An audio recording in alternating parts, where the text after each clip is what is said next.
नमस्कार दोस्तों, स्वागत है आपका अपने न्यूज़ यूट्यूब चैनल पर। हमारे जितने भी कर्मचारी हैं पेंशनधारक हैं उनके लिए बहुत ही अच्छी खबर निकल कर सामने आ रही है। जी हाँ दोस्तों, जो काफ़ी टाइम से इंतजार कर रहे थे एरियर को लेकर, एरियर भी आपको दिया जाएगा।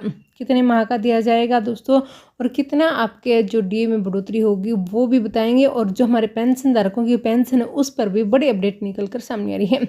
आज हम आपके लिए लेके आए हैं दो बड़ी खबरें जो बैक टू बैक चलेगी, और कहीं भी वीडियो को स्किप ना करें। वीडियो आपके लिए बहुत ही यूजफुल है। हमारे कर्मचारी और पेंशनधारकों के लिए दो बड़ी खबरें लेके आए हैं। सरकार ने क्या कुछ ऐलान किया है, क्या कुछ फैसला किया है, नए साल पर नए धमाके होने जा रहे हैं और वही आपके साथ शेयर करने जा रहे हैं। तो दोस्तों, अगर आप भी चैनल पर फर्स्ट टाइम आए तो चैनल को जरूर सब्सक्राइब करें, साथ ही साथ बेल आइकन को भी जरूर दबाएं। जो भी लेटेस्ट अपडेट आती है उसका नोटिफिकेशन आपके पास तुरंत पहुंच के।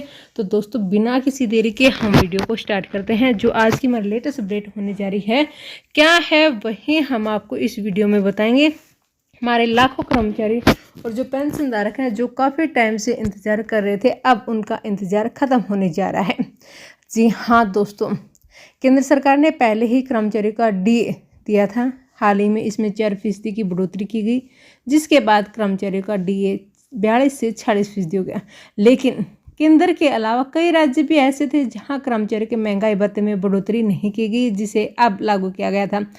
जैसे कि दोस्तों आप सब जानते हैं, ये भी क्यों नहीं की गई थी, इसके भी कुछ रीजन रहे हैं दोस्तों। वो भी हम आपको बताते हैं क्या कुछ रीजन रहे हैं। नवंबर महीने में बिहार, राजस्थान, छत्तीसगढ़ राज्य सरकार और केंद्र सीपीएसई के तहत काम करने वाले कर्मचारी के महंगाई भत्ते में बढ़ोतरी कर रहे थे।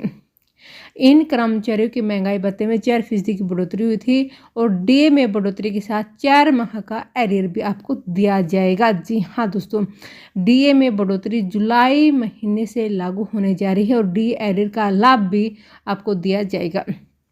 4% महंगाई भत्ता, और उनका महंगाई भत्ता है 46% के बराबर हो चुका है।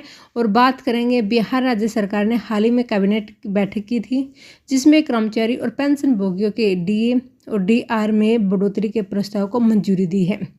जिसके बाद राज्य के कर्मचारियों के डीए में 4% की बढ़ोतरी होने के बाद महंगाई भत्ता 46% हो गया है।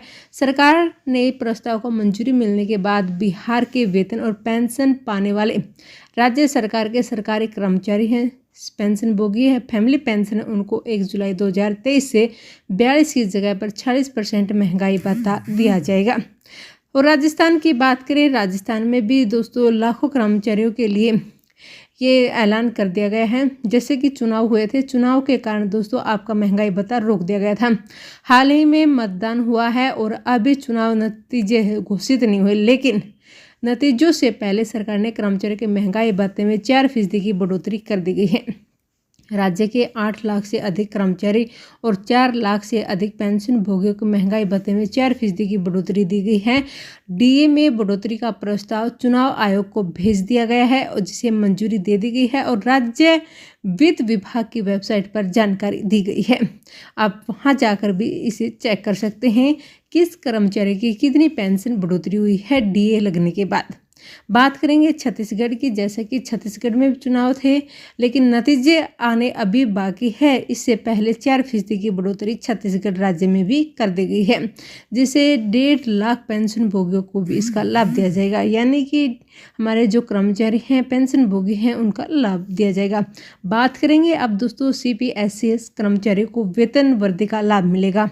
जी हाँ, केंद्र सरकार ने छठे और 5वें वेतन आयोग में सीपीएसई में कार्यरत कर्मचारियों का डीए 9 से 15% तक बढ़ा देगा। यह जुलाई माह से प्रभावित माना जाएगा।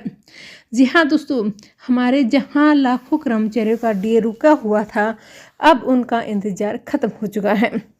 वहीं बढ़ते हमारी दूसरी बड़ी खबर की ओर, जो हमारे पेंशन भोगियों के लिए है। दोस्तों, जैसा कि मैंने पहले बोला था, नया साल आने वाला है और नए साल पर मोदी सरकार कुछ नया धमाका करने जा रही है। जहां हमारे कर्मचारियों का डीए 4% बढ़ा है, वहीं हम बात करेंगे हमारे कर्मचारियों के साथ साथ पेंशन भोगियों की। पेंशन भोगी जैसे जैसे पुरानी पेंशन योजना यानी कि ऑफिस पर वापस जाने की मांग अधिक लोकप्रिय हो रही है, अधिक से अधिक राज्य इस बदलाव के लिए अपना समर्थन व्यक्त कर रहे हैं। हमारे देश में कई राज्य, जैसे राजस्थान की बात करें, छत्तीसगढ़, झारखंड, पंजाब, हिमाचल प्रदेश पहले ही ओपीएस या वृद्ध अवस्था पेंशन योजना को बदलने की प्रक्रिया शुरू कर चुके हैं। जी हाँ, और इस बदलाव ने पेंशन लाभ वित्तीय स्थिरता के बारे में जीवंत बहस और चर्चा शुरू कर दी गई है। दोस्तों, अब हमारे जो पेंशन धारकों के लिए खुशखबरी निकलकर सामने आ रही है। पेंशन को लेकर सुप्रीम कोर्ट का भी फैसला आया है और अब सभी कर्मचारियों को इसका लाभ दिया जाएगा। सुप्रीम कोर्ट ने यही कहा है कि अब जो इसका फैसला होगा, जो हमारे कर्मचारी हैं जो काफ़ी टाइम से इंतज़ार कर रहे थे ओपीएस को लागू कराने के, अब कर्मचारियों को भी इसका लाभ दिया जाएगा। सुप्रीम कोर्ट की ओर से एक बड़ा राहत भरा फैसला दिया गया है। हमारे पेंशन भोगियों के लिए बहुत ही अच्छी खबर है। तो जैसे कि आप सब जानते हैं, संसद में भी ये मुद्दा उठा था पुरानी पेंशन योजना को लेकर। इन बढ़ती चिंताओं के जवाब में केंद्रीय वित्त मंत्रालय ने पेंशन मुद्दे की जांच के लिए अप्रैल में एक समूह बनाकर पूर्वव्यापी कार्रवाई की। विशेष रूप से इस समूह को सावधानीपूर्वक अध्ययन करने का भी काम सौंपा गया था कि क्या वित्तीय जिम्मेदारी बनाए रखते हुए पेंशन लाभ में सुधार के लिए राष्ट्रीय पेंशन प्रणाली यानी कि एनपीएस में किसी बदलाव की आवश्यकता है। दोस्तों, कुछ राज्यों ने इस मामले से संबंधित नए सुझाव दिए जो पुरानी पेंशन योजना के बारे में चल रही चर्चा में और योगदान देगा।